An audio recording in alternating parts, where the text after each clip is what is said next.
ابھی یہ سوال موریشس سے ہمیں عمران سدن صاحب نے بھیجا ہے. اس سوال کے بعد پھر آڈیو کویسچن ایک لیں گے.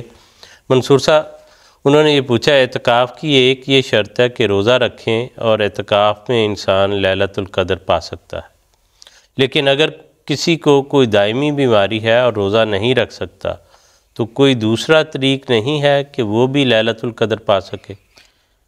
لیلۃ القدر کے لیے ہرگز اعتکاف کی شرط موجود نہیں ہے. قرآن کریم میں بڑا واضح لکھا ہوا ہے کہ انا انزلناہ فی لیلۃ القدر، کہ ہم نے اس کو قرآن کریم کو لیلۃ القدر میں نازل کیا.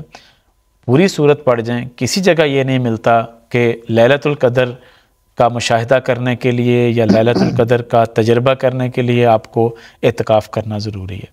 صرف ایک ہی شرط ہے، آنسا نے فرمایا کہ کثرت سے عبادت کریں، خدا تعالیٰ کے حکموں پر چلیں.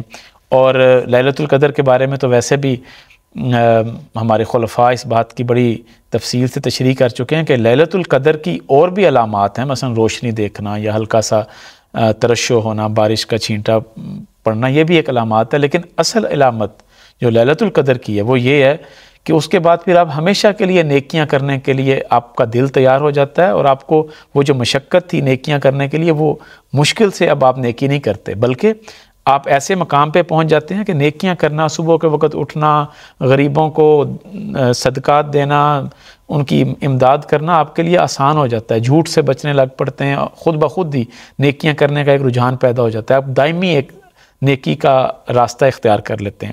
تو جس کے اوپر یہ کیفیت آ جائے تو سمجھ لیں کہ اس کی لیلۃ القدر ہو گئی. تو اسی لیے حضرت مسیح نے فرمایا کہ توبۃ النصوح کا دن بھی لیلۃ القدر کہلاتا ہے.